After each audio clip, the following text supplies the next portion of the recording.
Hello students, twelfth class का pre board examination जो कि हमारे पास फिजिक्स का आ चुका है और ये 2023 प्री बोर्ड जो एग्ज़ाम अभी आपके इस मंथ में होने हैं 20th से शुरू हैं, तो उसमें आपके लिए ये हेल्पफुल हो सकता है। तो जल्दी से हम इसके सॉल्यूशंस कर लेते हैं। पहला हमारा एमसीक्यू है, CGS unit of electric charge A option coulomb, uniform electric field represented by the lines of force which are parallel A option, Kirchhoff law जो है वो कंजर्वेशन ऑफ चार्ज होता है A option, potentiometer wire is normally made of a constant and magnet, ये B option आएगा, high resistivity and low temperature coefficient. Now fifth है, path of the charge particle जो है हेलिकल होता है uniform electric magnetic field 60 degree angle पे।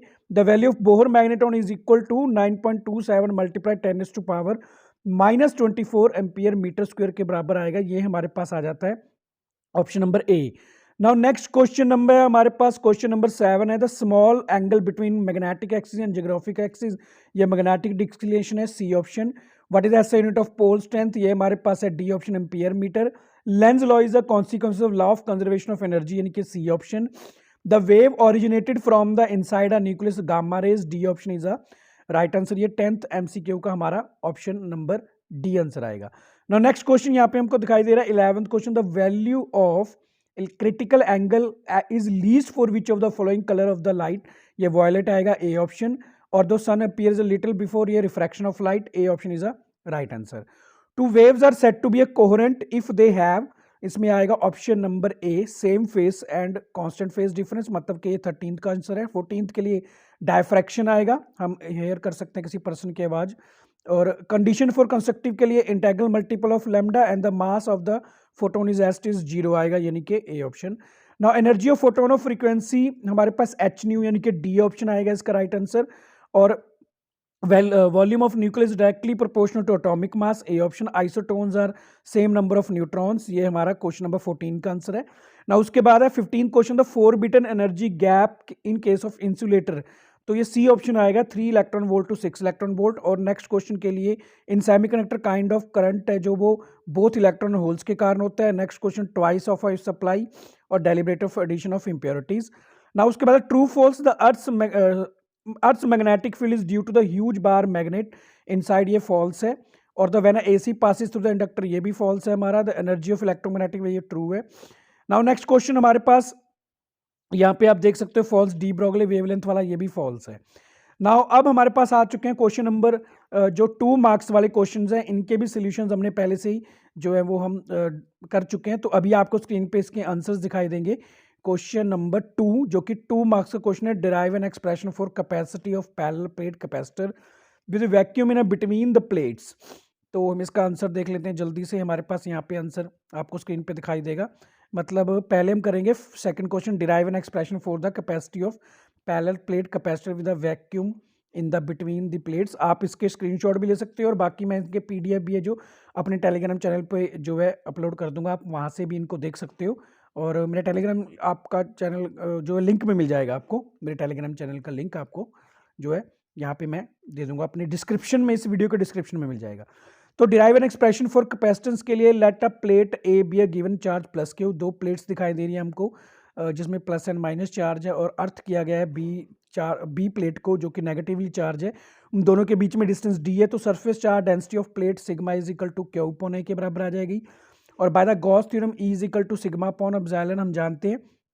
Potential difference V is equal to E multiply D, then sigma D upon epsilon और and sigma Q upon A charge upon area, and therefore V is equal to Q D upon epsilon A.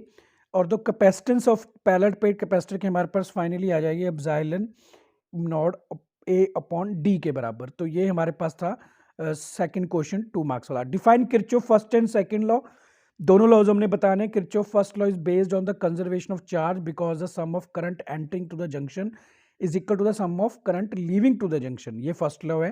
Kirchhoff second law states the algebraic sum of potential drop in a closed circuit is 0, so it is based on the conservation of the energy. ये हमारा Kirchhoff second law है जो कि conservation of energy को prove करता है, based on the conservation of energy. Now next question है हमारा question number 4, discuss work function of the copper is 4.4 electron volt. तो ये एक न्यूमेरिकल है, इसमें हमारे पास threshold wavelength lambda 0 corresponding to a work function W और lambda naught H nu upon W के बराबर है। इसमें वैल्यूज को हम जब सब्सिट्यूट करेंगे 2820 जो कि हमारी therefore it can not eject the photoelectric from the copper, जो कि इस रेंज के अंदर नहीं आता। नाउ नेक्स्ट क्वेश्चन है हमारा question number 5, right any 4 uses of infrared waves. They are used to detect the disease in a crops, which are used in a find any change in the heat radiations pattern and help in energy warning to the save crops. Patient with the swollen joints feel revealed when exposed to the radiations. These are used in a night vision में use होते हैं, जो infrared होती हैं. They are used in a surface to air missile for tracking the destroying the enemy planes. ये इसके 4 uses. Now next question है, how can you convert a moving coil galvanometer in a ammeter and voltmeter? तो galvanometer can be converted into voltmeter connecting the high resistance in a series with it, अगर हम इसको series में add कर दें।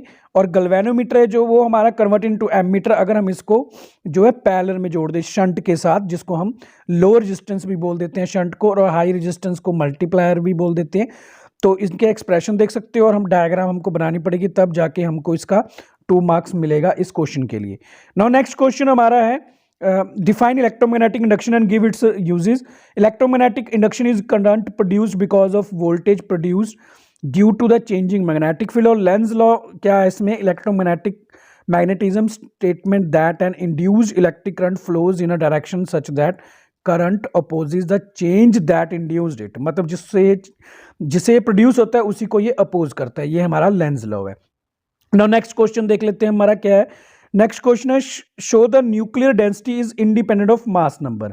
Nuclear density जो है independent होती है मास नंबर पे। The radius of size R is nucleus related to its mass number A, then R is equal to R naught A raised to power 1/3 expression है। और R0 जो radius है 1.1 multiply 10⁻⁻15 के बराबर है। और वॉल्यूम ऑफ न्यूक्लियस हमारे पास 4.3 पाई are cube आ जाएगा। और जिससे क्लियरली हमको पता चल रहा है द न्यूक्लियर डेंसिटी है जो is independent of mass number, इसमें मास नंबर नहीं है। तो ये फिलहाल हमारे 2 मार्क्स वाले क्वेश्चन थे, और 1 मार्क्स वाले क्वेश्चन मतलब MCQ, एंड जो हमने 2 मार्क्स वाले शॉर्ट क्वेश्चन किए। इसके बाद 3 मार्क्स वाले क्वेश्चंस आपके सिलेबस में रह गए हैं, और जो 5 मार्क्स वाले क्वेश्चंस हैं वो रह गए हैं। तो उनकी वीडियो भी जल्दी में अपलोड करेंगे, उनके सॉल्यूशंस। आप हमारे चैनल के साथ बने रहिए। इसके अलावा मैथमेटिक्स के सॉल्यूशंस और केमिस्ट्री के सॉल्यूशंस भी हम पहले भी अपलोड कर चुके हैं, और आगे भी आपके जो है फाइनल एग्जाम तक हम आपकी हेल्प करेंगे, मतलब आपके प्री बोर्ड एग्जाम में और फाइनल एग्जाम में। आप हमारे टेलीग्राम चैनल को भी ज्वाइन कर लीजिए, लिंक आपको डिस्क्रिप्शन में मिल जाएगा। और अगर आपने अभी तक प्लेलिस्ट हमारी नहीं देखी है जिसमें हमने सॉल्यूशंस अपलोड किए हैं प्री बोर्ड्स एग्जाम्स के, वो भी आप देख सकते हो, उसको भी मैं डिस्क्रिप्शन में यहाँ पे लिंक कर दूंगा। तो स्टूडेंट्स, आप अपनी स्टडी को कंटिन्यू रखिए और अपने एग्जाम्स की तैयारी को बनाए रखिए, क्योंकि अभी टाइम आपके पास बहुत कम है। Okay students, all the best और टेक केयर एंड बाय।